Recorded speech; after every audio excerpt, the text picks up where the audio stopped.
This is Bless Radio. It's Tuesday evening and it's 6 p.m. This is the Spiritual Discussion Program. I'm Saad.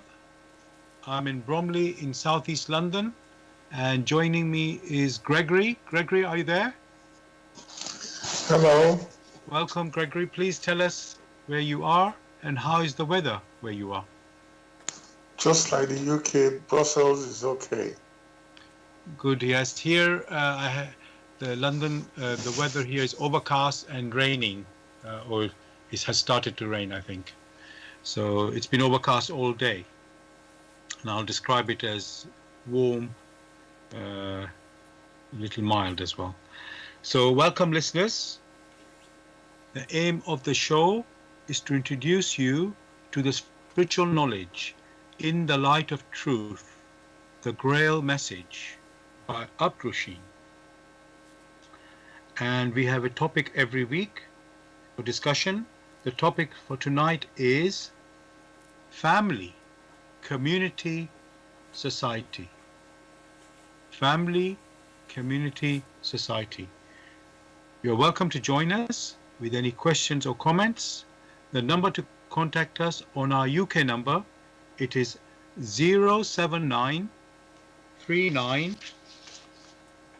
641 958. You can call, text, or use WhatsApp. And if you're outside of UK, it is 0044 79 39 641 958. Again, you can call, text, or use WhatsApp. I'm going to begin with, what is the Grail Message? The Grail Message, in the light of truth, by Abdrusheen, is a spiritual knowledge of life. It offers an explanation of the world, a picture of creation on the basis of natural laws. Its lectures contain valuable basic elements as a help in life. For through the knowledge mediated, the reader is again brought closer to life and led back to God. The Grail Message deals with important fundamental questions of life by explaining in a clear and logical way the automatic working of the laws of nature, the whole weaving of creation, allowing every process to be recognized, and thereby the purpose of our whole life. It is directed at the individual and speaks to the innate experiences of the human being, their strengths and weaknesses. Thus, every reader has the opportunity to discover through the intuitive perception if what is stated is the truth. Combining with matter-of-fact reasoning, a complete world picture arises, where there is no separation between the visible world and the great world beyond the five senses, nor any separation between scientific and religious striving for knowledge. I'd like to give you a couple of quotes from the author of the Grail Message, Abdrusheen. The hearer and reader of my lectures should always work within himself, keenly probing and building bridges from one lecture to the other, as well as out into the great and small world happenings. Only then will he be able to understand the Grail Message and find that it gradually shapes itself into one complete whole, without leaving any gaps. Again and again in all the happenings, the reader will come back to the basic features. He can explain everything without having to change even one single sentence. The word of the Grail Message lives so that it permits only those people who really carry the honest desire in their souls to find abundantly All else is automatically rejected by it. For the arrogant and those who seek superficially, the message will remain the book with 7 seals. And I'd like to give you one more quote from the author. I wish to fill the gaps which have so far always remained unanswered in the souls of men, and which never leave any serious thinker in peace if he earnestly seeks for the truth. So, dear listeners, just to remind you, the topic we're discussing tonight is family, community, society. Family, community, society. You're welcome to join us with any questions or comments. The number to contact us on our UK number, it is 079 39 641 958. You can call, text, or use WhatsApp. And if you're outside of UK, it is 0044 79 39 641 958. Again, you can call, text, or use WhatsApp. Gregory, in our topic tonight, we've got 3 sort of words: family, community, society. So again, as usual, I looked in the dictionary, these words, and for family, this is what I found: a group of one or more parents and their children living together as a unit. And there was a further definition saying all the descendants of a common ancestor. So, Gregory, can we agree that this is a good definition for use for our discussion tonight? Well, such, when considered intellectually, seem to be the case.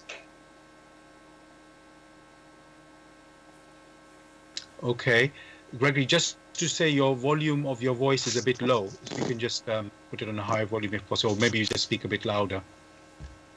So, yes. So, when considered intellectually, that seems to be the case.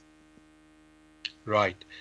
So, okay. So that sounds like that there's something more we need to look at. So, when you say intellectually, Gregory, do you mean in the earthly sense? And is there another sense we need to look at? Yes, there are the perspective that many should use will be of a more inclusive impression when that expression family is used. So one should look for a more intuitive picture rather than a very narrow picture. Okay, so yes, so yes, more inclusive and more intuitive. I noticed you said that. And so, I mean, the word family, yes, the way the definition is given here in the dictionary, it is only like one, well, it is like an exclusive definition, only parents and children. And as if that's just the one type of family. And you could say that is the most basic picture. And but you could say family can be, the world. If you, let's say, we call each other brother and sister, Gregory, I'm talking about fellow human beings now, not just one particular group, the unit. Let's say put the word unit here, parents and children of one unit of one particular group, let's say. But we could call. So, Gregory, are you suggesting we should look at like when we say brother and sister, the fellow human beings? Is that how you mean the meaning of family? Well, to some extent. But when that expression family is used, one should ask oneself, what impression does that word convey? then hopefully one will be on the right track.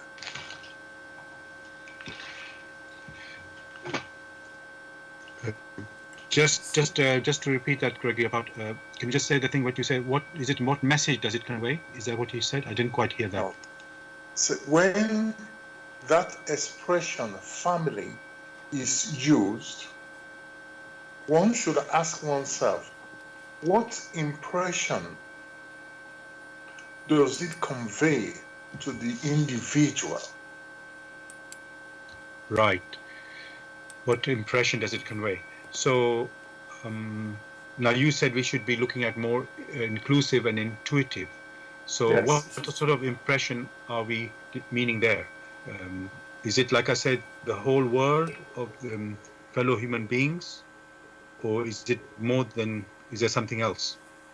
Generally, on a personal note, when that expression family is used, the strong impression that arises, hopefully, within the spirit is that of an accumulation of personalities which has arisen from the laws of creation, and that is that of the attraction of homogeneity. So there must be something homogeneous when one is referring to that expression family. Now, Gregory, the second word in our title or topic is community. And that word community sounded more, can I say, close to what you've just said there. So I'll just read the definition again. The definition in the dictionary I found for community, which is a group of people living in the same place or having particular characteristic in common. And I think you use the word common there also. So would the word community be more closer when we are talking about family, how you define the family? Is that a better one? Well, it is getting nearer. Whether the word family is used or a congregation, whatever it is, or a nation or the earth or something, the picture that it conveys is what really matters. And that is what one should be pursuing instead of the limited impression which is thrown about, which now makes one nation look down on another nation, instead of having a more intuitive and warm response towards others. Gregory. Thank you. Oh, okay. We have a listener, I think, who's already on the radio. So yes, go ahead, listener. You want to say Gregory, something? My name's DJ Scribes, and I'm on the show just before you come on, doing gospel, reggae gospel, and contemporary gospel. What I want to know is, you talk about family. Now, does a spirit have a gender? Oh, that's a very, very good question. So, Gregory, DJ Scribe is asking, does spirit have a gender? Yes, spirit has a gender. There is womanhood and there is the manhood in spirit. And do you have any further question, The DJ reason Scribe? why I asked you that question is because let's broaden the subject now. Imagine a serial killer. It's two serial killers, a woman and a man. Now they're both evil, and they both have evil genders, but they both have evil thoughts, but yet their gender is different. You see what I'm saying? But they both have evil thoughts. So there's no gender between the spirit. I don't believe there's a gender between the spirit. I don't believe there's a gender exists between the spirit world. Right. So maybe we should define spirit first, and then we can go into it more. So just to be clear, can you tell us what your definition is, and or what you how you describe it, your thinking about it is, and then we can just see, you know, we can basically what the point I'm trying to say here is we must be on the same page. So sometimes one person has a meaning of definition of spirit, let's say, which is something else. Let's say I'm trying to give an example I can't think of. So let's say I'm just going to simply say it's A, B, C, and then another person is talking of spirit as E, F, G, completely something else. So obviously they cannot talk on the same. They will be talking on different points. All right. So we just need to come to the same understanding. So All right. if you can define what is your understanding of the word spirit, or the what is spirit? What is All spirit? right. To me, this is my own understanding of spirit, because we must Yes. remember that the word spirit only existed 700 years before Christ. It was spiritos in the Greek, and then in the Indo-European, it was something else. So it only existed 700 years before Christ. It wasn't there before from creation, like in the book of Genesis. Then it says the Spirit of God moved upon the face of the waters. It wasn't there. It wasn't there then. The word spirit was never there. So what I'm trying to say is that what was there? What was there? What took its place? Now I would say that, as I said last week, if you remember, the inner Yes. man came first, then the Yes. flesh, then the byproduct of the flesh is the spirit. The byproduct of the flesh is the spirit. Right. So I think definitely, I don't know if Gregory, you want to come in there. I would say these definitions are, let's say, very different to how I would, how I consider spirit and how Gregory. Uh, I know, Gregory, I'm sort of taking your role at the moment, just to so that we can let's say get to the question that you really are asking. So I would say the definitions at the moment are different. How that is exactly what I was saying. Let's say you think it is A, B, C, and then how we are defining it is E, F, G. And obviously, until we are on the same page, we are not going to be talking on the same points.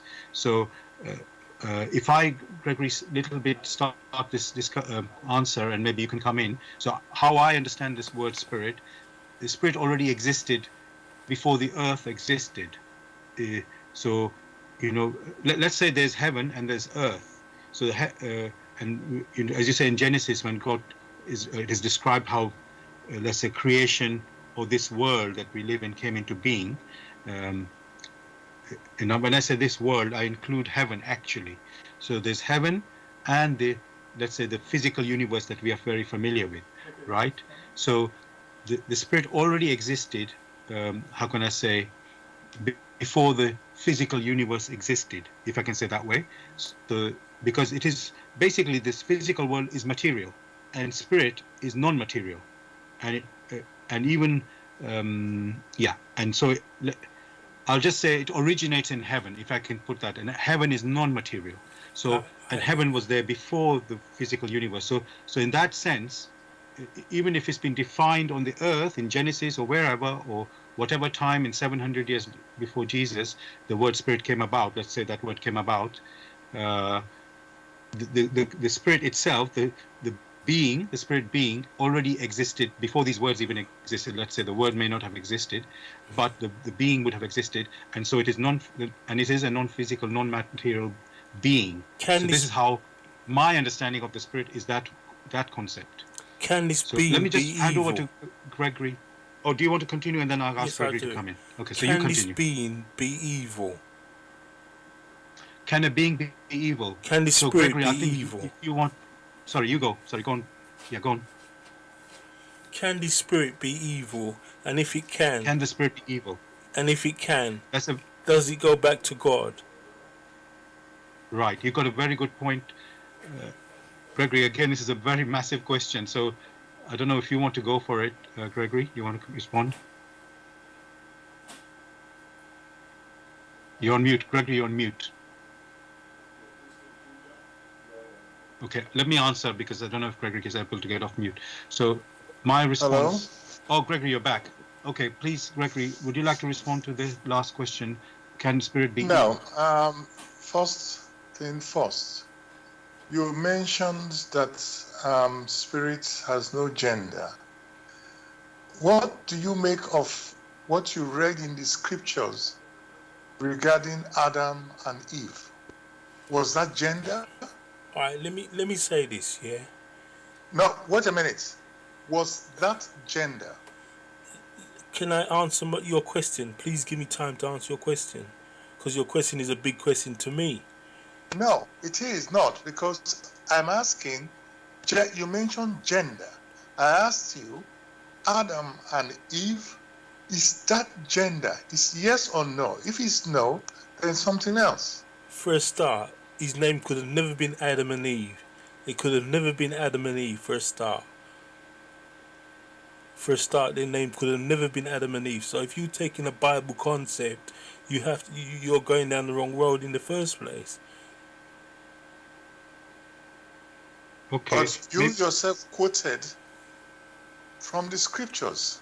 Yeah, but I'm saying what No, I but was what saying. I'm saying, following the pattern that you followed, you yourself made the expression there is no gender. And when the question was asked, it became very clear. My answer was yes, there is gender.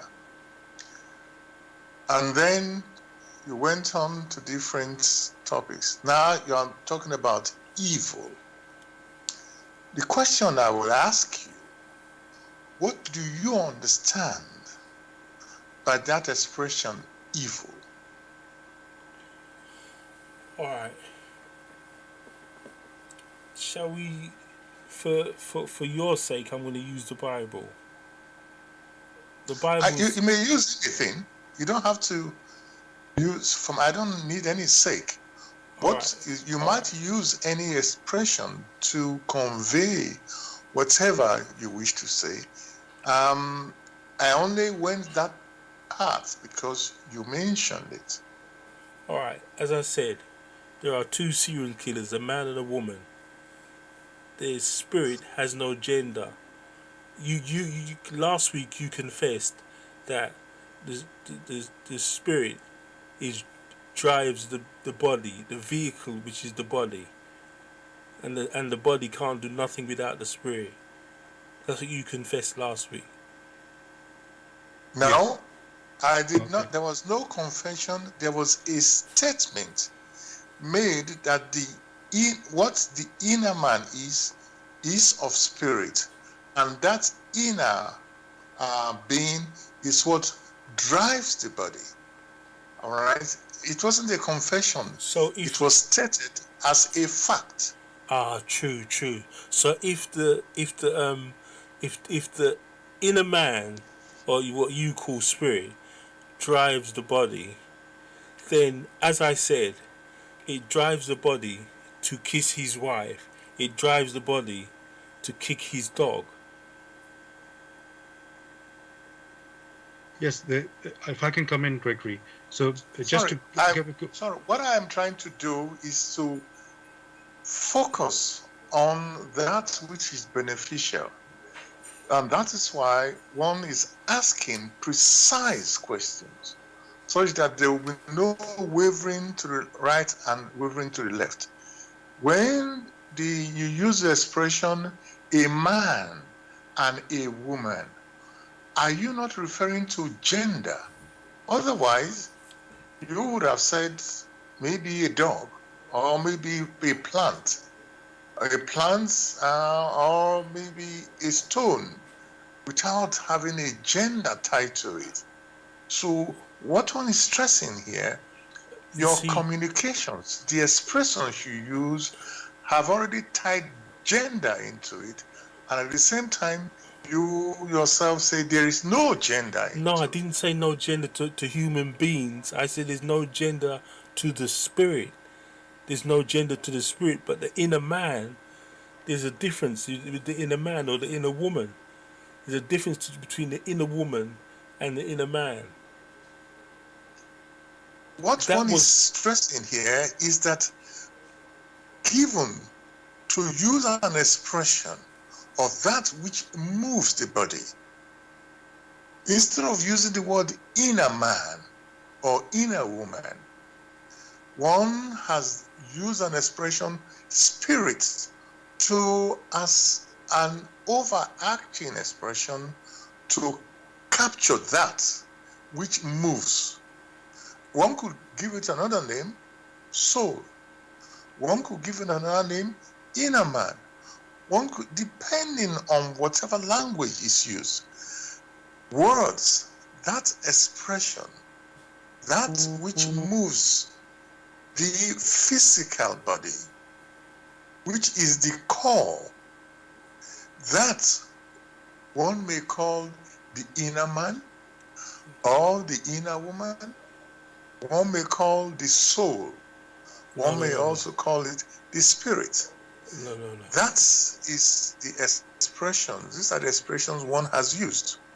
You've missed my point when I say the inner man was created, the flesh was made, and the spirit is a byproduct of the flesh. That's what I'm saying. The spirit cannot be a byproduct of the flesh, because in the designation one used inner man, one used soul, No, the soul spirit. is the character or the personality of the person. One of these. Can I round up? Sorry. It is one of these that one is referring to, that concept that activates the physical body. It is not the physical body that activates the inner man, or that activates the soul, or that activates the spirit. It is the other way around. That is what one is referring to. And if I can say something, listener, your question is very wide and a very massive field of to picture that needs to be built up. So I just want to say, you have talked about sin or evil, sorry. And so if I can give you a very brief picture, okay, so then you can just respond to that, okay? Mm-hmm. So what Gregory's just pointed out now, this, and I said it also, the spirit already exists basically before this earth existed, before this physical universe even existed. We already existed there as a being, spiritual being, okay? And yes, it is, if you really want to know this, you are a spirit is a pure being. It's true, it is pure, okay? And there is something else. We have something called free will, okay? And you did also mention that the God, the creator, let's say, created us. If you can, I don't know if you said that, but maybe you implied it. And so in a way, when God creates something, it is something pure, something, let's say, in theory, it should not be able to do evil, because God himself is not evil. So why he could create something that is evil, can make evil or do evil? And so your point about doing evil, which is, let's say, let's just make it clear, the evil can only take place in the physical world, if I can put it, and not in heaven. So just to be clear, so do you see the origin of us, the real human being, that is spirit beings, the living person, right, originates in heaven, and they are pure. We are pure, 100%. We are clean and pure. It's true, okay? That is true. So that means that should not be possible to do evil, which is also, you are correct. That would be a correct understanding, right? Sir. Okay, you want to come back on that? That doesn't make sense, because what you're saying is that the spirit drives the flesh. The spirit drives the flesh. So if the spirit drives the flesh, yes, then how could the flesh do evil if the spirit is the spirit that drives the flesh? How can the flesh do evil? It's the spirit that's evil. That's what I'm trying to say to you. It's the inner man. The inner man is perfect. Okay, so just to be clear, everything's under the spirit. Everything's under the spirit, whether it's happened in the physical, whether it's not in the physical, okay? So a spirit makes a decision or takes an action, everything is by the spirit. It's not there's a the earthly is not alive, just to be clear. So anything that happens in the earthly is a manifestation. It's not oh I happen to be in a human body on the earth, right? As a spirit. Remember, spirit is not material. Just to be clear, it's not material. It comes from heaven. Heaven is non-material. Okay, it's non-material. It is the earth which is material. And I just said to you that evil occurs only in this material world. Okay, I just told you that, right? I understand. But who's in control is the spirit. So even on the earth, it's the spirit that is running the show. So no matter what the flesh does, behind it is the spirit. So, but we need to see, this thing needs a lot of, let's say, a picture to build a picture. So it's not like a one-line answer to say, I see. Spirit is pure. How can a spirit do evil stuff? Yeah. It doesn't make sense. You're right. I would agree with you. On the earth, but there is what I wanted to first clear, there's something, I mean, it's the very big picture, just to be very, very clear. You are a pure being as a spirit. You are actually a pure being. Right? However, when you come to this earth, and don't forget, you have inherent as a spiritual being, you have free will. You have the free will on the earth, you have the free will also in heaven. It's the same thing. However, I don't want to go too much deeper what happens in heaven. Let me not go there right now. What happens on the earth when we have possession of this physical body, let me say, okay, a little bit I will say, little bit just to give the picture. Let's say when we started our journey, we started as an unconscious spirit being, unconscious. The journey to the earth is where we were raising our consciousness. The consciousness is getting higher and higher, okay? As we become more conscious, we are more capable of doing things, okay? So you could say why we could not do evil in the heaven, but we can do it on the earth, right? We were not so conscious there. Here we are more conscious, okay? It's a journey. The whole journey, the whole about our life journey is about experiencing. It's a massive thing. What I'm telling you, I'm building a big picture here, but it needs to go into, let's say, steps. So basically, something happens which you can see or happens on this earth in the physical world, but it doesn't happen in the heaven. And what we're talking about is evil. Why there's no evil in the heaven, but there's evil on the earth? Sir, but there was evil in the heaven. The Bible says that the devil and his angels fought against Michael and his angels. Sorry, say that again? The Bible says that the devil and his angels fought against Michael the archangel and his angels. And 3/4 of the devil's angels were cast down to the earth. Okay. That's what the Bible says. All right, I don't want to, okay. Angels are a different being to the human spiritual beings, okay? I don't want to mix these things, by the way. I don't want to mix it because they are different species, okay? They are a different, angel is a different species. They're not human.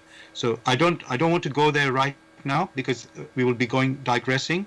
And because you know, I just told you one thing. It's a slight hint here. I'm giving you a slight hint. Yeah. Nothing in heaven there's no evil happening in heaven. Let me just put it very straight, okay? It's not actually possible to do evil there, okay? It's just not possible. So that's a hint. If something evil is happening, it must not be happening in heaven. It must be somewhere else. So just to give you that picture. So on earth, it's a physical world. You can do, and let me just complete this picture, okay? Let me just complete it a bit, okay? So you're saying the word evil, okay?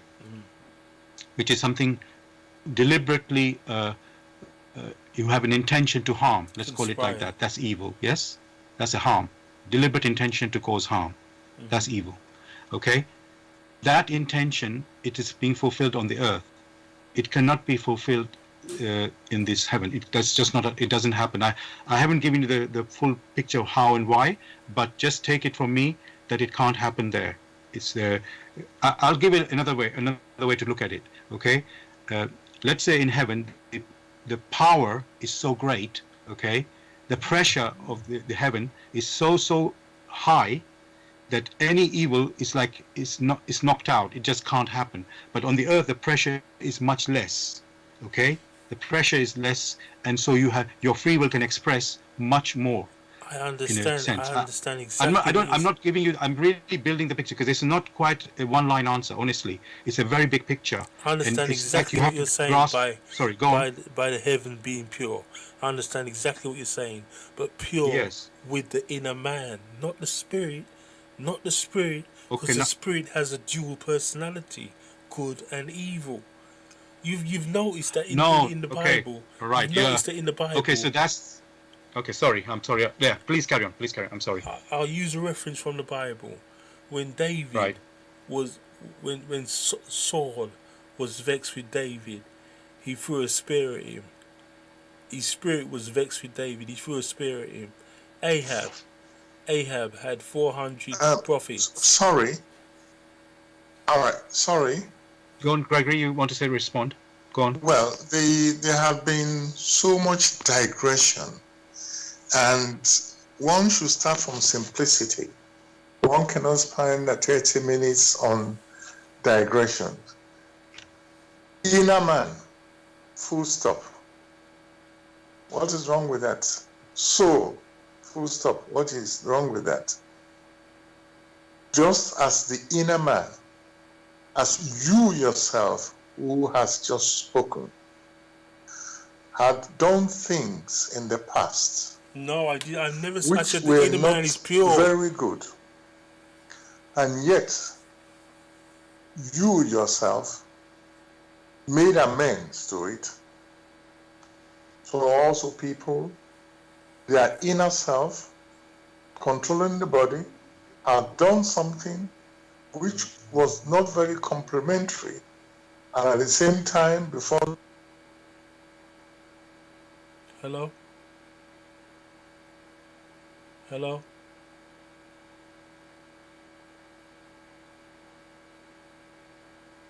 Hello, can you hear me?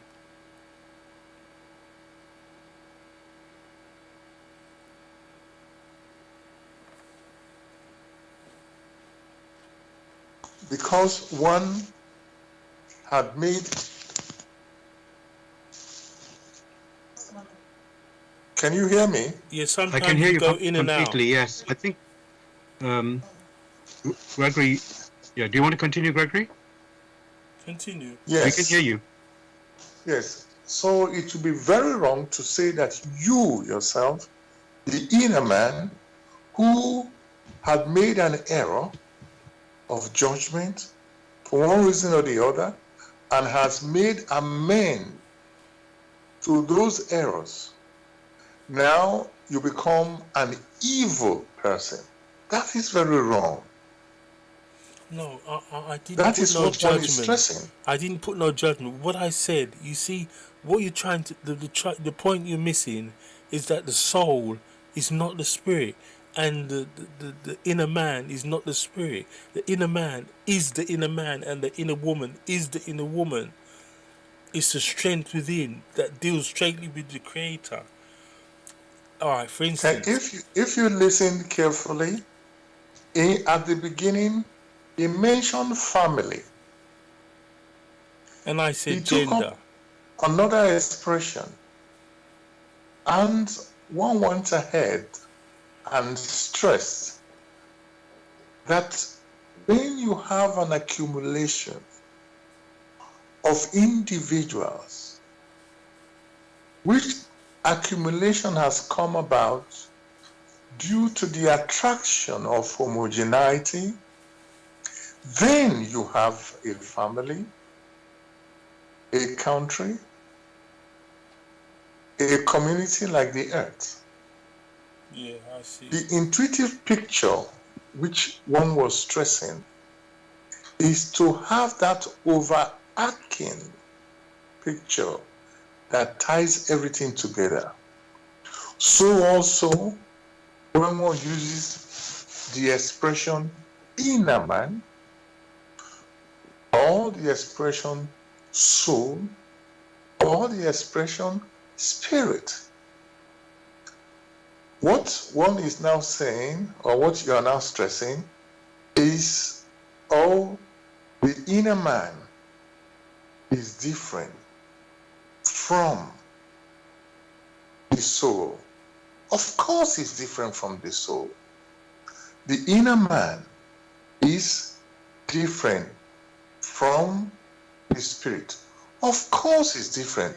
Why? Because these are different expressions designating, That's right. pointing. That's right. Please listen, let me finish this. Thank you very much. Pointing, which one may say is homogeneous. That pointer, which is a transformation. So let's not go about looking at the limited picture, but the precise picture. We have a picture, a motion picture, not a static one, and use that one to build. And that is why I am at liberty to say inner man. I am at liberty to say soul. Because I have a free will, so do you. One can also use the expression spirit. If you link these things together, you will find one is trying to use one simple expression as an umbrella. With that, may I request that we go on, please? Of course. Yes. One more thing. So, one more thank thing. you. Just before you say something, Jesus cast out many spirits out of people. That's all I want to say. Yes, everything has to be understood in the context. So we won't discuss that right now, as you probably realized, because we will be diverting too much from the topic tonight. So what I would say, I think I've got your phone number, so probably we can have a discussion outside of the radio show. That's if you're happy with that. Yeah, happy. And we can do the one-to-one discussion there, or two-to-one discussion, however it can be. So that way we can deal with that issue directly and keep to the topic. In this show, we can continue with the topic we are doing tonight. Is that okay with you? Yeah, that's all right. Thank you. It's okay. Yeah, we can talk on the outside. That's not an issue, because I just want to, just to, right. Thank you for that. So, yes, thank you. So, dear listeners, I want to tell you you're listening to Bless Radio. It's the Tuesday evening spiritual discussion program. The aim of the show is to introduce you to the spiritual knowledge in the light of truth, the Grail Message by Abdrusheen. And if you are interested in knowing more about the Grail Message or want to get a copy of the Grail Message for yourself, you can go to this website, which is www.grailmessage.com. I'll spell that. It's www.grail, Grail, message, MESSAGE.com. And the topic we are discussing tonight is family, community, society. Family, community, society. You're welcome to join us with any questions or comments. The number to contact us on our UK number, it is 07939 641 958. You can call, text, or use WhatsApp. And if you're outside of UK, it is 0044 7939 641 958. Again, you can call, text, or use WhatsApp. And as I said, you're listening to Bless Radio 1, and broadcasting on Bless Radio 1, the number 1.com. Also, we are on YouTube. Go to youtube.com and type in the search box Bless Radio 1, the number 1, space live stream. That's, of course, for the live show. And you can listen to the recording of the show the next day, which you can again go to YouTube, go to youtube.com and type in the search box Bless Radio 1, the number 1, then space Grail Message, then space the topic of the show, which tonight is family, community, society. Family, community, society. And of course, you can listen to our previous shows as well. Gregory, we have discussed, or we started with family, went to community. And the next word is society. So I will just continue again in the dictionary definition that I found. It says in society, about society, the aggregate of people living together in more or less ordered community.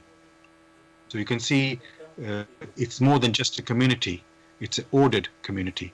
And another word definition given is an organization or club formed for a particular purpose or activity. So that definition, is that is that a good definition? In our discussions, we have already established whether it be a family, a community, a country, whatever it is, the umbrella, deep inner sensing, or what one may refer to as the intuitive picture, which helps everyone to have the right conception. The basis of that has to do with the creation law or the natural law, which is that of the attraction of those that are homogeneous. Within that particular law lies order. So, in all the different categories or similar categories you have discussed, order can be seen in it, be it in a family, be it in a community, be it in a nation, be it within the human personality itself. Thank you for that, Gregory. So what I'm seeing there, you said we talk about order and law, or law and order, which of course is, they say, the structure of society, or yes, or even you could say any organization. So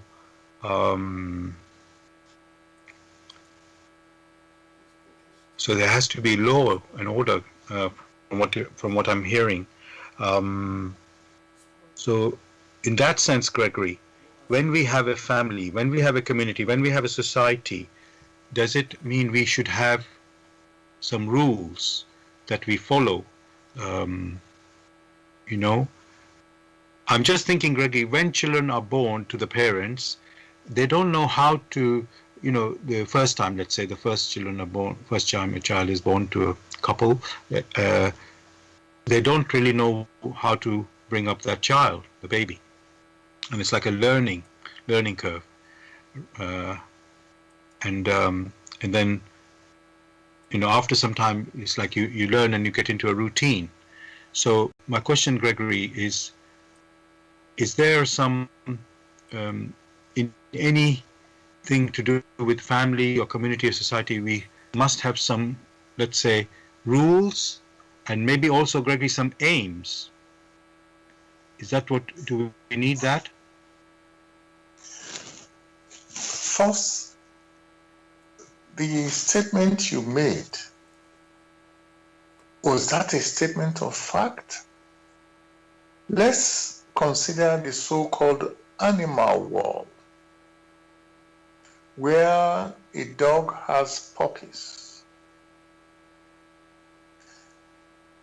The puppies seem helpless, but the mom, even if for the first time, knows how to care for the puppies. So, when one considers that in the so-called animal world, so it is wrong to say the couple, when observed carefully, you find that there are intrinsic wisdom, nascent wisdom. It's always been there. Therefore, one should not consider that you must come out to live in a big community and rules have to be made. Of course, there are social rules. wherever you have people living in a community, of course there must be rules. For instance, people moving about in their cars, there must be traffic rules. You can't say there are no traffic rules.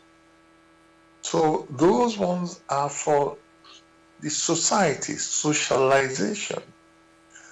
Deep in a family unit, there are also rules. For these things do not just come by chance. A lot of what you had mentioned are intrinsic. It means one doesn't have to go to learn it. Same as you have with breathing in and breathing out. Same as you have with the intake of food and waste elimination. Waste elimination. These are rules. That is an order. Therefore, it is important for one to learn from these things intrinsically. Thank you for that, Gregory. What I'm hearing or sensing there is that there's things we are carrying within us or seem to have access to, so it's not like, yes, as you say, following the rules or learning the rules.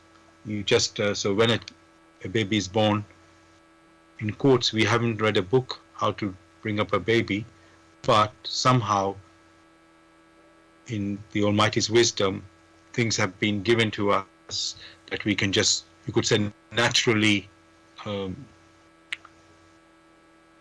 don't want to use the word learn, but you just know how to act. Somehow you, in that situation, you just naturally are able to do it. Just like you said, in the animal world with the dogs and the puppies, that the mother knows what to do there.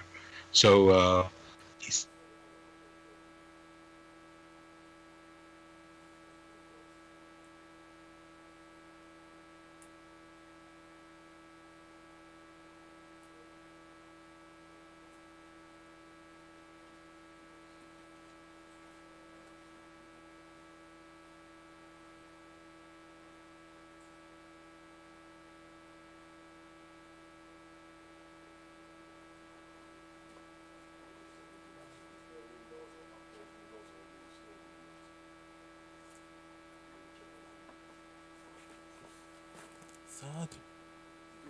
Sard, is that you? No. What's up? you don't do that. You don't want to, but you don't want to be specific. It's there. Oh. Leave it. What's up? Okay, so Season. I'm hearing myself repeat. All right. What's Yeah, going it's on, okay Sard? now. You all right, Sard? Yes, it was just, I was hearing myself, so I think it's okay now. Yes, all right. So Gregory, what I was saying was, in religious teachings or such things, there people have certain rules. Don't eat this, so don't do that. That's all right. And of course, we know there are many different, could say, groups in such things, and some places they differ. We know that.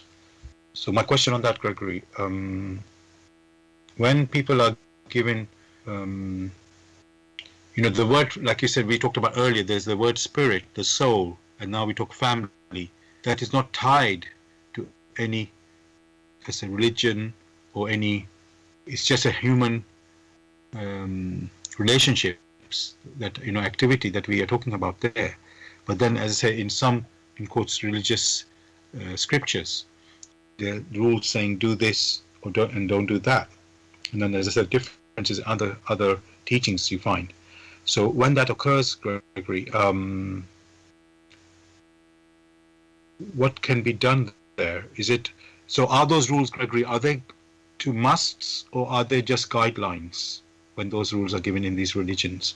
Because those people who follow them think of it as must. it must be. This is how it must be. Whatever is given to you when one reaches the age of physical maturity, or even before then, one needs to evaluate these rules. One needs to examine these rules. It is because of the lack of personal examination that many an evil have sprung up from what the so-called religions have put forward. If there is no personal examination to ensure that these things which have been put out by religion are in accord with one's intuition, then before long there will be contradictions and doubts which have arisen within the inner man, sensing that there is no balance. By balance, one is referring to justice. And there is no love, that love which sustains. Wherever you find these so-called religious teachings which have not been examined to and sifted, then dogma abides.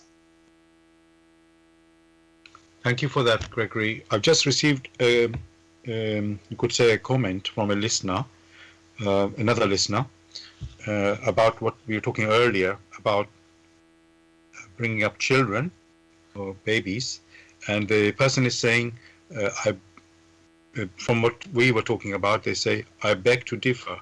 They said, I have worked with mothers and babies all my life and have seen instances whereby parents have no idea whatever how to bring up that child, either in the day-to-day care of that child or how to teach that child the ways of the world when the child is older. I think that's, yes, and so as when they're baby, and then there's the child is older.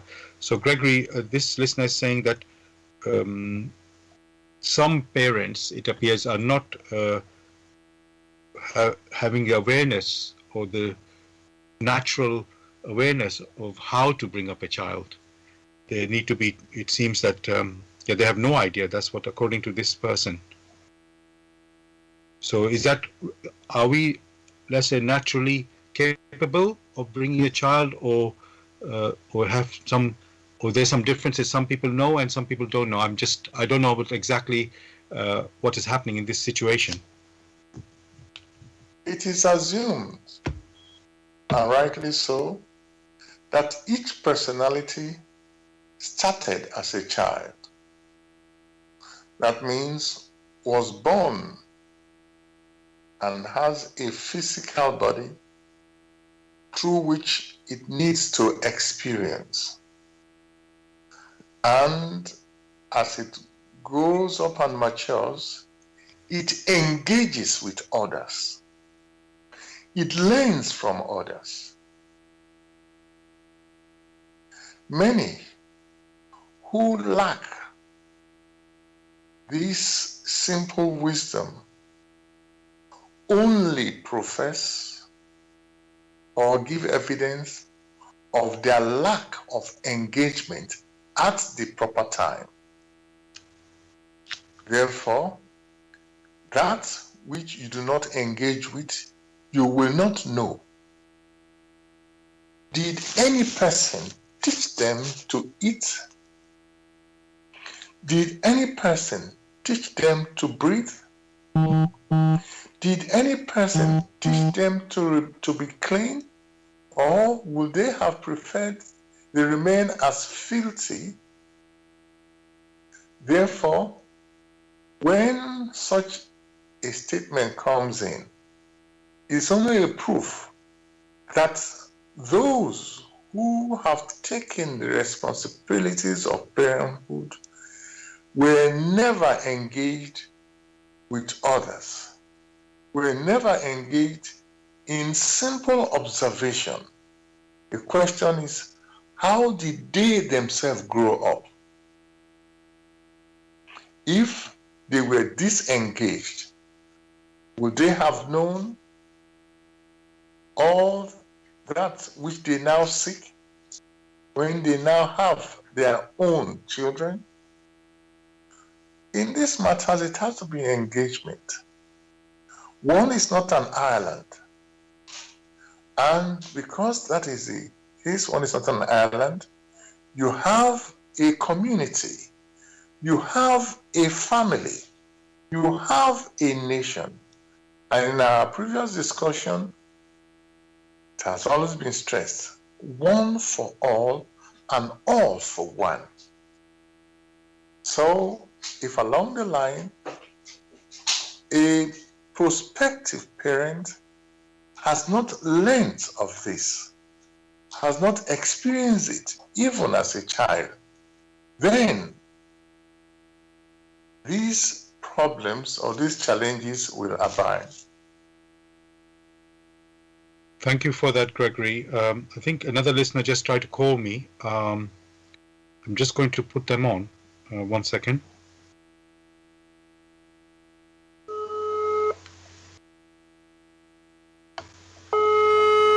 I'm just waiting for them because I just had a missed call, Gregory. So I'm just... Hello, listener. Did you want to speak on the radio? Yes, please. I Okay. want to say something. I want to say something that Mr. Igbonor, I think, I've overlooked. Okay. There are human beings on this earth, mothers and fathers, who know that they have no place in their life for a child, and thus have not developed the nurturing nature it requires to bring up a child. There are people like find themselves in a situation where, in case of a woman, she is with child and she doesn't know what to do or how to bring up this child. There are people like that. There are people also who genuinely have, take an instance of a child who grows up on the street, who has no idea, a girl who has no idea what she's supposed to do during the monthly period or not. And then this child finds herself pregnant. And she's with a child. What does she do? She doesn't know her rights from her left. So there are people who have no idea of how to bring up a child. And that's why you have institutions that are to help people like that. That's what I wanted to say. Thank you. Thank you very much. Thank you. Gregory, did you want to respond? Actually, I have forgotten what the question is now. Oh, okay, sorry. Well, okay, so this is a comment from a listener who was saying they, I believe, work with babies and where parents are not able to bring up the babies. And so they have come across where parents basically don't have any idea how to bring up the baby or even a child as they grow old. They have no idea about it. And that was where the comment came from there, that some people, we are saying that there's some natural knowledge or natural understanding of how to bring up a baby or a child, but what this listener was saying and the second listener was saying just now is that no, there are certain parents who do not have that ability of natural ability, let's call it, to bring up a baby or a child. They just don't have it. So that's the point that was being made. And yeah. Okay, now I get the picture. Yes. What one should always realize is that no one knows it all. For the prospective or the parents, to some extent, they have some knowledge, but not an extensive knowledge. Even the so-called the professor of children upbringing knows to some extent. So also you have the parents. To some extent, of course they know that the child has to feed, or are we saying that the child doesn't need to feed when they themselves, the parents, feed themselves? Of course, they know that the child has to be washed. Are we saying that's not the case? Because they don't know what to do, they don't know how to bathe the child? In this case, one is not stressing that they know everything. What is different is the degree of engagement, the degree of knowledge that they have, which varies from one person to another person, depending how they themselves have been engaged in a particular scenario. That is what one is stressing here. From what you have said, Gregory, I'm getting the point that some people are more prepared, or let's say quick to learn, or quick to adapt to the situation, and others are not, let's say, ready or not prepared. I don't know what the word to put it, because when I say prepared, it's not you did the rehearsal beforehand, no, but you're just not. Some are just quicker than others. Let's put it like that. It's not because we all have, you could say, common sense. We all have. We are different. We have different levels of maturity, different experiences. So, and we do have the same abilities as long as everything's functioning properly. I assume we have all the abilities, but of course, each person has different capability, level of capability. You know, we all have the mouth. We all have the hands. Those, as I say, those of us who have those things. So that is in common. But obviously, each person is still an individual at their different level of experience and capabilities, or not capabilities, but being, as I said, quick to learn in these things, because obviously it's still a learning process. So so in a sense, I think we were talking on the same point, but coming from different angles. So yes, some people, I think the only way I can put it is some people already know quickly, learn quick, and others a bit slower. So I'm just going to say to all our listeners, you're listening to Bless Radio. It's the Tuesday evening spiritual discussion program from 6 p.m. to 8 p.m. The aim of the show is to introduce you to the spiritual knowledge in the light of truth, the Grail Message by Abrushin.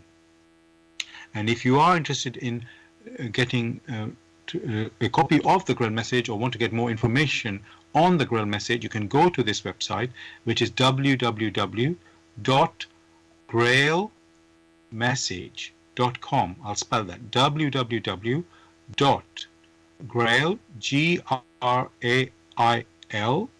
message, MESSAGE.com. And the topic we're discussing tonight is family, community, society. Family, community, society.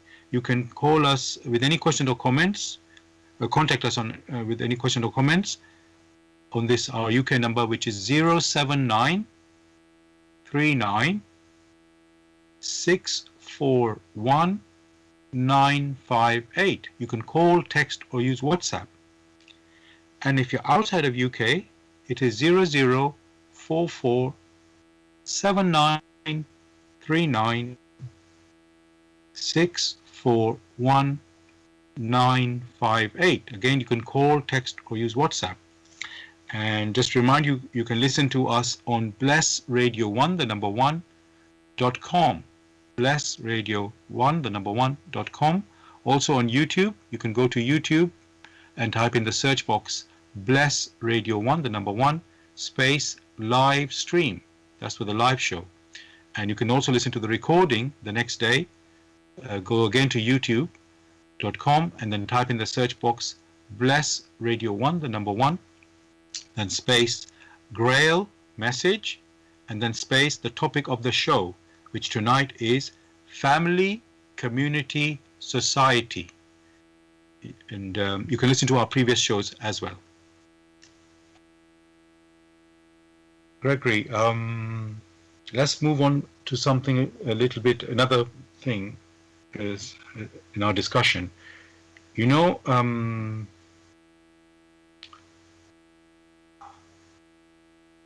okay, I'm going to bring that up, yeah. You know, some people say family is the most important thing in their life, you know, above everything. And here the word family, I mean, just to be clear, I mean the family unit of the parents and children of which is living together, we're going to call, that's how they've defined it. So is that a right statement or question? Is not sorry, question, statement. Yeah, so statement is the family is the most important thing in our life.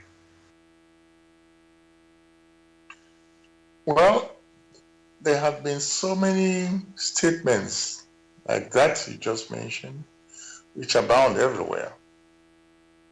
Just as a ripe fruit must detach from the parent tree and be blown, the fruits be blown to other locations where it will pitch its roots and grow and produce more fruits.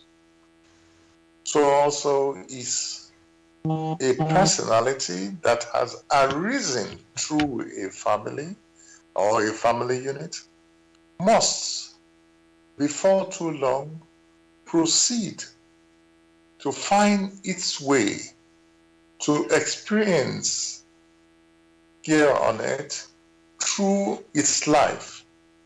It does not mean, however, that at maturity, that personality must remain under the same roof as the family, initial family unit. So the family unit is only the beginning.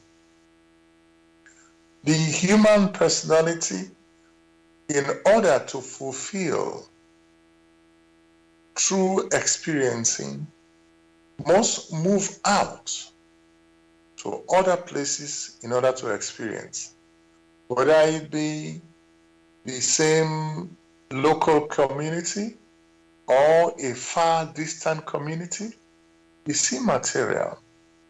So when statements are made, the family is the most important, those statements are privy. Those statements are made by the people themselves because that has been their priority. But before long, events will enable them to move somewhere else to experience. Thank you for that. Gregory, the listener who sent a point let's say earlier, about bringing up babies and parents, has just sent another comment. It's sort of following on, and it's just a comment, so I'll just read it out. I understood what Gregory what Gregory said when he said that if a mother hasn't had a loving upbringing or a caring upbringing, then she will not have any experience of bringing up her child with love and care because her mother did not bestow it upon her. Is that, I think, Gregory, that's what you were saying. Well, it is heartening to know that she has expounded upon it, for it was implied, but implied silently. Thank you for that. So, okay.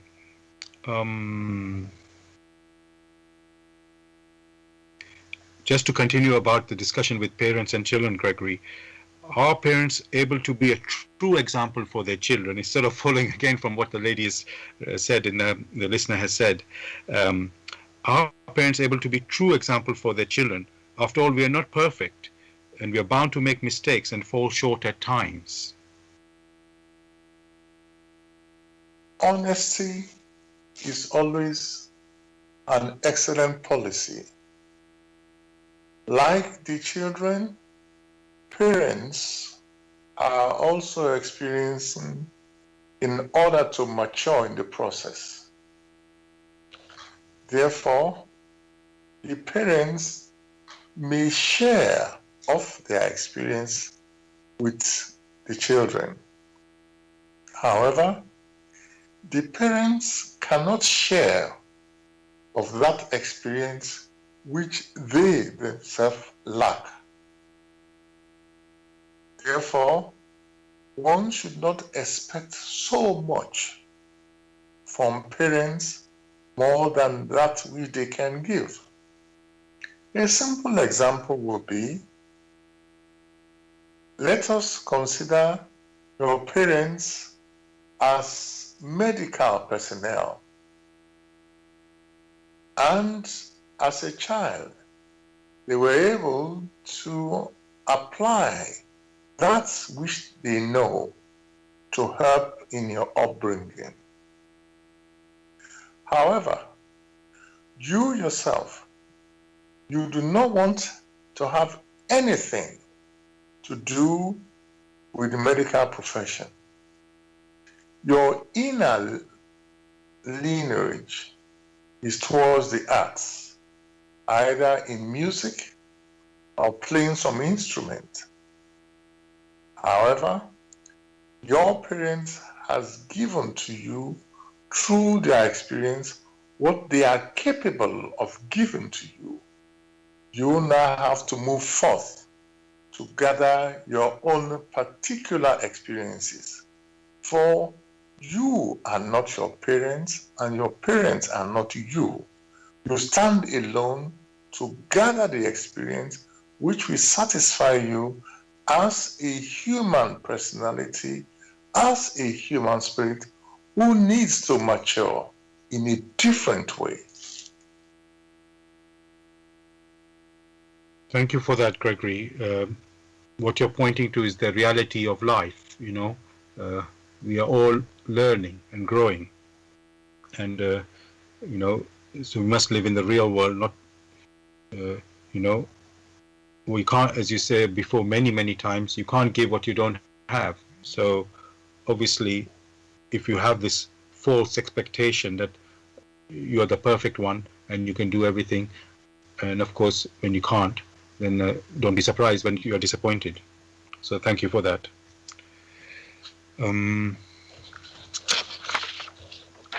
Gregory, I want to move on to,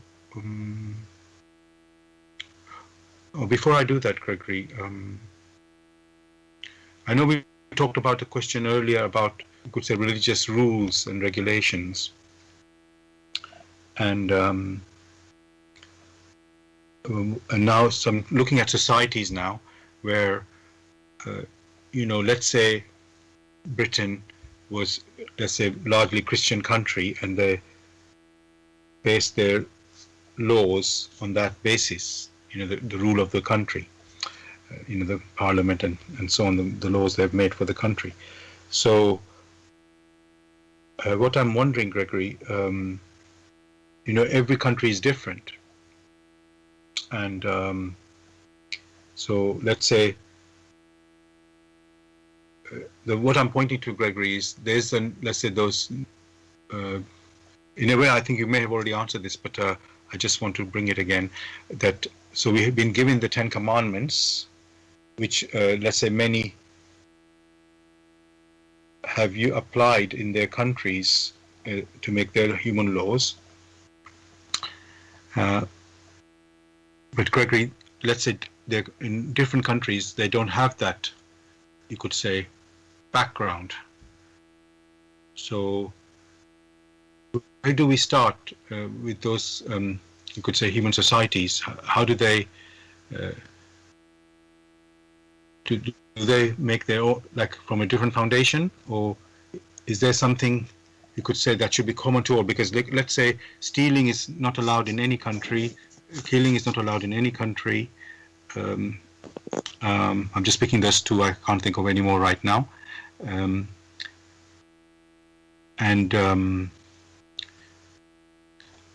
trying to think of the question to make from that. So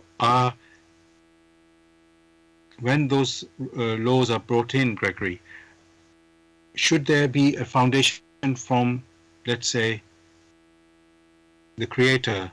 What I'm trying to point to is, should there be a foundation that people should all start from, which is, would say, I don't want to use the word religious, but something that has something from high, that has a respect from something from on high, rather than just human own thinking? In the first instance, no society, no country, no family, no community is static. Each community is at a state of maturity. If it strives to improve itself, or if it strives through non-observance of common sense, they will sink. The rules which are granted in or through the Ten Commandments, these rules are for the benefits of the human personality whenever the human personality is in a community, such that there will be peace and harmony. There have been many other communities that had had no such forms of advice being presented to them, yet they had lived in harmony with themselves and others. It is true that these rules, these pieces of advice were hewn in stone to ensure that the people that they were passed on to will, in following this advice, learn first to respect themselves and subsequently others around them. However, it should be known that they were given in dire circumstances. For the people at that time through which these rules were given were, or one could say, were in a process of maturing, and yet they were so mixed up that they could not form a viable society which is steeped in justice and love. Hence, it was granted to them, thou shalt not steal, thou shalt not kill, thou shalt not covet, because it was already seen through human weaknesses that the possibility was there for stealing, for killing, or for coveting other people's or that which they themselves did not possess. Therefore, these laws were hewn in stone, such that they, through adhering to this piece of advice, will not burden themselves, not only materially, but also spiritually. But one should never forget, so there are also advice in all societies, which piece of advice enable these societies, these communities to grow within themselves. It was when these pieces of advice or rules were now made formal, such that the human personality can reflect on it. It was only then that nations and nation states reflected on them and decided to make these pieces of advice or rules as rules which they themselves needed to follow to ensure peace and tranquility within the community, within the nation. So when one examines very carefully, examine not only with one's intellect, but also intuitively, that is spiritually, one will come to find that mankind or communities have never been alone. They had always been a conscience of the people that formed that society. There had always been others who, in their wisdom, will contribute to it for the continuity of that society. Therefore, no community had been left without help from its inception. Gregory, I'm just thinking, just following on from what you're saying there, we have different countries, different races and cultures, and they have their own, you could say, ways of living.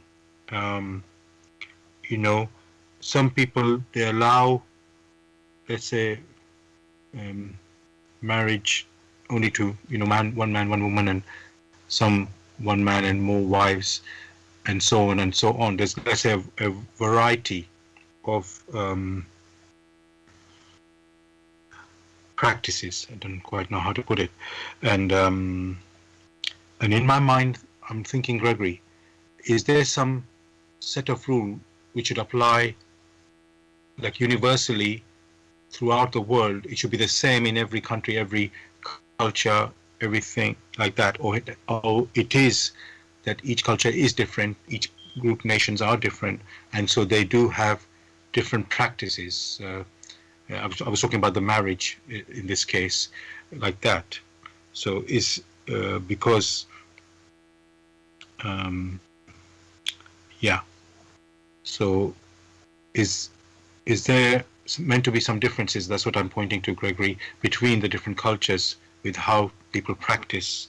Like in case I'm talking in this specifically about marriage here, and this is an example. Of course, there are different people, there are different groups of people that form a family, that form communities, and that form nations. Therefore, the way they themselves express themselves are different. But one thing remains the same, that in each community, in each nation, there must be justice, fairness. For in a community where there is no fairness, where one can take the life of another, just like that, one should know that others to whom that life belongs will not stay quiet, will demand justice. The simplest which there is in these communities, which one may say is universal, is basically the case of love thy neighbor as thyself. When it refers to marriage, many are so carried away and have forgotten that, strictly speaking, a marriage is meant basically for two individuals. These individuals who need to explore projects together, how they themselves need to proceed with the challenges which they are likely to face. Therefore, those who are engaged in a marriage should focus on their strength and see how the Mr. will support the Mrs. and the Mrs. will support the Mr. What has happened along the line have been distortions where in some countries one will say in accordance with their religions or with their culture, which culture has become stagnant, they are permitted to have as many women. In that case, they may have 5 or 10 or 15 or 20, depending on the hierarchy of the person involved. In some other countries, there are some who say, okay, a woman is permitted to marry not one, not two, as many as possible. But then ask yourself the question, deep within these personalities, one finds that envy, jealousy springs up, which envy and jealousy are suppressed. The question then remains, who benefits from these distortions? Thank you for that, Gregory. Dear listeners, you're listening to Bless Radio. It's the Tuesday evening spiritual discussion program from 6 p.m. to 8 p.m. The aim of the show is to introduce you to the spiritual knowledge in the light of truth, the Grail Message by Abdushin.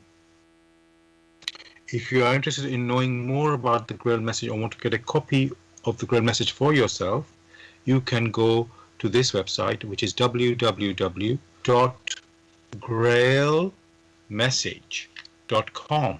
I'll spell that. www.grail, Grail, message, MESSAGE.com. And you're listening to Bless Radio. Is as I said, the topic we're discussing tonight is family, community, society. Family, community, society. You're welcome to join us with any questions or comments. The number to contact us on our UK number, it is 079 39 641 958. You can call, text, or use WhatsApp.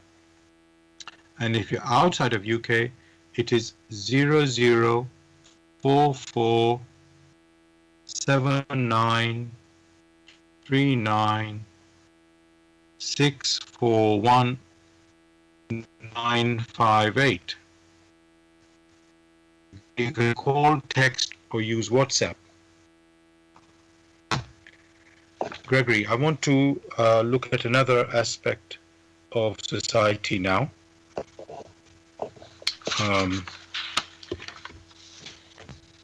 So I'm going to, in my research, in fact, I was watching TV, breakfast TV, and there was some, recently we've had some, let's say, I will put scandal of, let's say, how a minister is behaving with certain things about the rules of COVID, and then he's making the rules for COVID for the public, but then himself he's not following them. And then he had to resign, or he resigned. And then this person on the Breakfast TV pointed out that there's a code of conduct introduced in 1995 for public servants, which is known as the Nolan Principles, 7 Nolan Principles, which I just want to read out, Gregory, just so we can examine them. So it says these are the 7 principles for public service. Selflessness. Holders of public office should act solely in terms of the public interest. Integrity. Holders of public office must avoid placing themselves under any obligation to people or organizations that might try inappropriately to influence them in their work. They should not act or take decisions to gain financial or other material benefits for themselves, their family, or their friends. They must declare and resolve any interests and relationships. Objectivity. Holders of public office must act and take decisions impartially, fairly, and on merit, using the best evidence, without discrimination or bias. Accountability. Holders of public office are accountable to the public for their decisions and actions and must submit themselves to the scrutiny necessary to ensure this.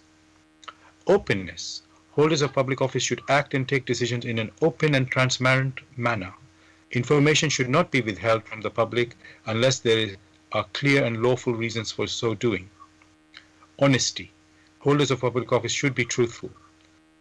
And then finally, leadership. Holders of public office should exhibit these principles in their own behavior. They should actively promote and robustly support the principles and be willing to challenge poor behavior when it occurs. And it just says these 7 principles apply to anyone who works as a public office holder, including those elected, appointed to public office nationally, locally, and those appointed to work in the civil service, local government, police, courts, and probation services, non-departmental public bodies in health, education, social and care services, and those in private sector delivering public services. So, Gregory, the public, must have trust in their and respect for their leaders and public servants. So they are, so the principles. So what I want to ask, Gregory, the principles I've just I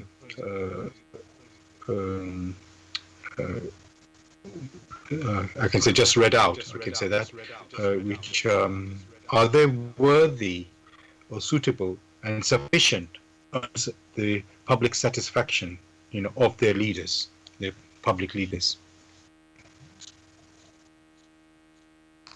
The question you should ask yourself is, what are the expectations of so-called public? It is when those expectations are met, one would say the so-called Nolan principles satisfy the public expectations. One cannot talk about a specific society, what their expectations are, because different societies have different expectations. However, one can talk about the expectations of a human spirit, which human spirit is striving to become self-conscious. For the human spirit, the virtues have been granted to it such that it may use the virtues to assist it in becoming conscious of itself, thereby exposing itself to the service of nature, to the service of creation. Because as a self-conscious human spirit, the expectations are very simple. That grace, that which the personality has received from the radiations of creation, it is expected to make use of this radiation and pass it on. It should not allow the radiations to accumulate and not make use of it. But in making use of these radiations for itself and for all those who are connected to it, it should bring retroactive benefits. And that is why the stress on one for all and all for one. That is what creation expects of the maturing human spirit. From there, one should expect what is required or what is expected from each personality. Now the question will be, does the Nolan principle satisfy these? It would be better if those principles are read out to every prime minister, every secretary of state, every minister, every local government official, so that they know that these are their expectations. But above all, the virtues have been provided through creation to help the human spirit to become conscious of its abilities. Thank you for that, Gregory. You know, at school we do exams to assess that, how good you are in whatever subject you're doing. And as you want to go further into a higher education, you have to pass the A level, let's say, to get into university and so on and so on. And I'm wondering, Gregory, you've mentioned the virtues there, and I'm just wondering, Gregory, should there be an exam for, knowing the virtues and practicing the virtues for whoever wants to be in a leadership position or something? Should there be something like that? Because at school, as I say, we do have exam, and maybe that's what we need, because they might get the degree, they might get to become MP or whatever. It's not a necessary qualification, I know, to become an MP, but most of them have it. But they don't get tested on this character and their maturity and these qualities, Gregory, virtues. They don't get tested on that. Should there be such assessments like that, like an exam for people? There has always been an assessment, but not applied at the right time. By their activities, they reveal what they hold and they reveal their character. The difficulty here is that many aspects of politics, the expectations in politics are different. However, should people be bold enough to examine the quality of character of those who clamor for leadership, then many of the persons who now run nations will never have been there. So politics is a different thing. Thank you for that, Gregory. Now I want to talk about, again, in fact, not that I want to promote some particular sport. As you know, it's the Euros 2020 is happening at the moment. And we just had a match right now, as we've been broadcasting, England versus Germany at Wembley, and with a big crowd. And we are still in the pandemic with the restrictions, which the public is having to face. But as we know, elite sport has been given exceptions, to continue, with their restrictions, certain restrictions.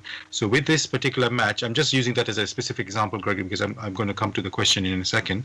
So basically, let's say, usually if you're coming from abroad into UK, you need to isolate. There are certain rules you need to follow. If you are British, you go abroad and you come back, you have to follow those rules depending on which type of country, which countries you visited. There are certain, without going into too much specifics.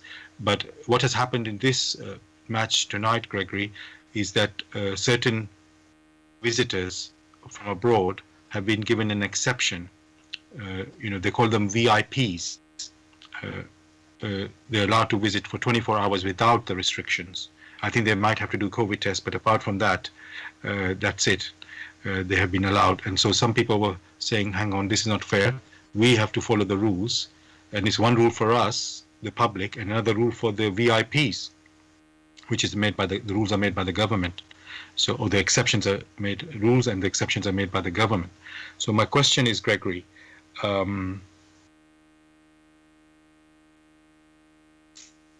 is that right? That, just to add to this, they were calling it like a trial, and the same happening, just not to go too diversion, Wimbledon also is being considered as a trial because they're allowing the bigger crowds than they would allow in usually, according to the normal restrictions. So, Gregory, is that fair? That's my question. When some exceptions are made for certain groups of people, and it looks like, as I say, one rule for the public, another rule for the VIP or the people in authority.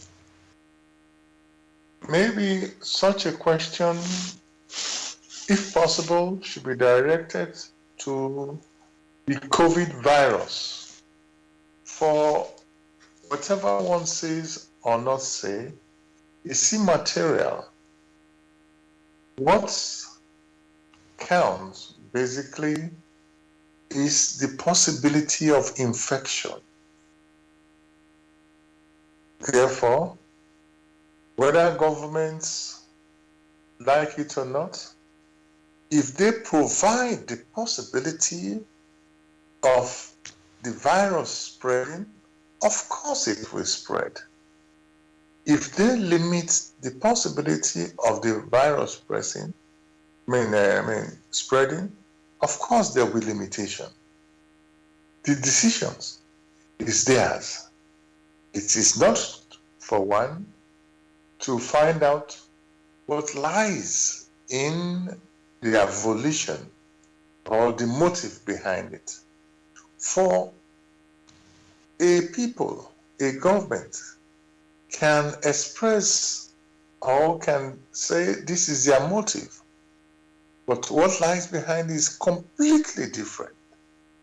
Because one is incapable of knowing what their motives are, it is therefore almost inconsistent for one to pass a judgment, to pass a comment on the motives which one is oblivious of.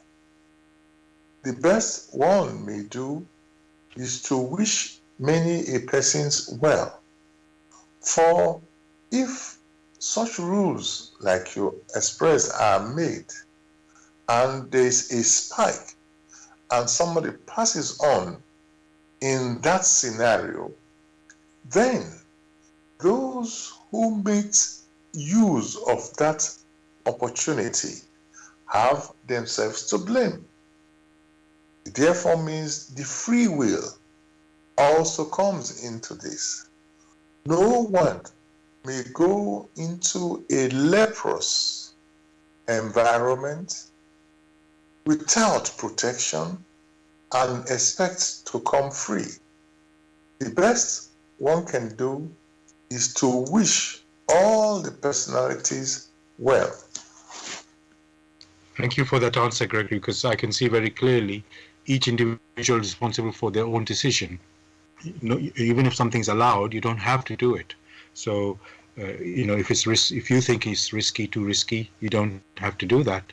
and if you think it's okay, that's your decision, and then you accept the consequences by taking the decision. So, it's not like this is right or that is wrong. If you have that, there's a risk, in quotes, a risk, something that might happen, and because they say, just to make the bigger picture, this virus hasn't gone away, so you can do something.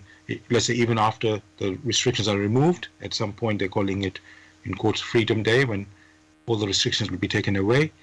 The virus has not gone; it's still there. Just they're saying that's what we are doing now, and of course somebody could die from the virus even after removing the restrictions. So basically, it's your decision, and something can happen or may not happen depending on how on the protection or not protection you decide to follow or not to follow. So yeah, thank you for that answer, Gregory. Now,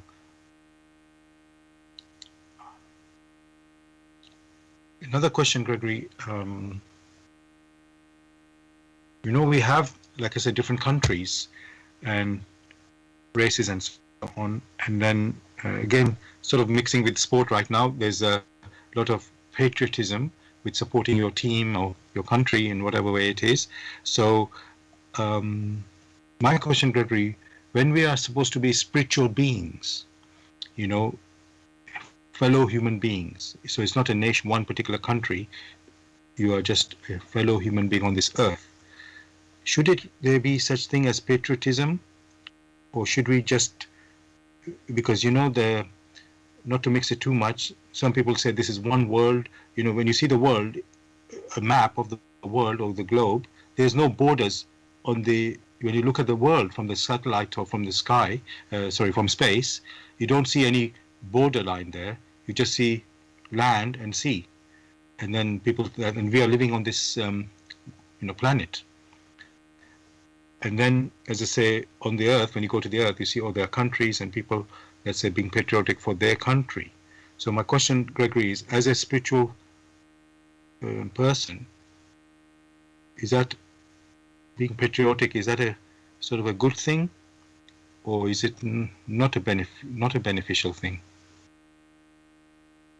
If what is referred to as patriotism helps the individuals to compete rigorously and fiercely with the individuals of other countries in order to improve the self, then yes. If it doesn't, then no. Whatever it is, whenever there are challenges, which challenges is to enable the inner talents to awaken through some form of, in quotes, competition, or one may refer to as challenges posed by others, then these help each group of people to prepare themselves for the challenges ahead. Such helps both parties. It's not one-sided. Therefore, it's only fair that that community that has made provisions for you to express, to experience and express your hidden talents, that community now brings it about such that there will be some form of competition and to some extent cooperation with others. Then you wouldn't say that it is wrong. For, in quotes, when you observe what happens in the so-called football games,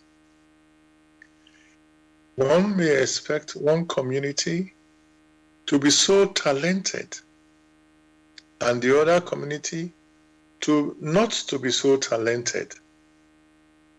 But how many will visit such a game? However, in the mutual struggle,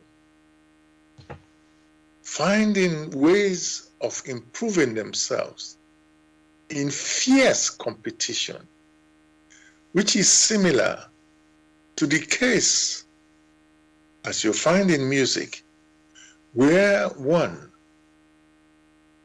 practices to ensure their voice or her voice, or to ensure that the string instrument which they play,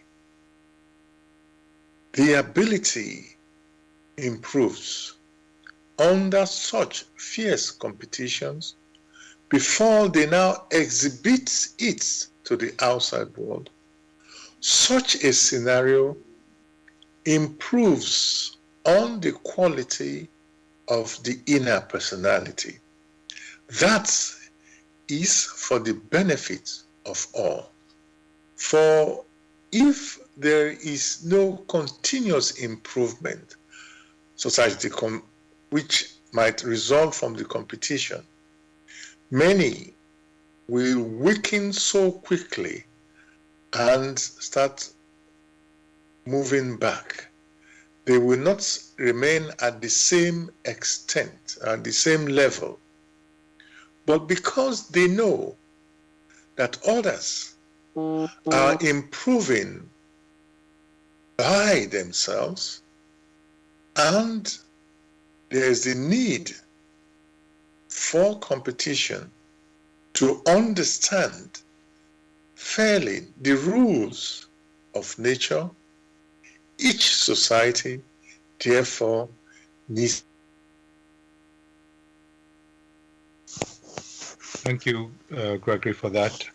We've come to the end of the show, listeners. Hope you enjoyed our discussion on family, community, society. I would like to read what we normally read at the end of the radio show. I think I will read it from the Grail Message in the Light of Truth. It's the foreword, and it's called For Your Guidance. The bandage falls, and belief becomes conviction. Liberation and redemption lie only in conviction. I am addressing earnest seekers only. They must be able and willing to examine this matter objectively. Religious fanatics and irresponsible enthusiasts may hold aloof, for they are detrimental to the truth. As for the malevolent and prejudiced, they shall find their sentence in the very words. The message will strike only those who still carry within them a spark of truth and the yearning to be true human beings.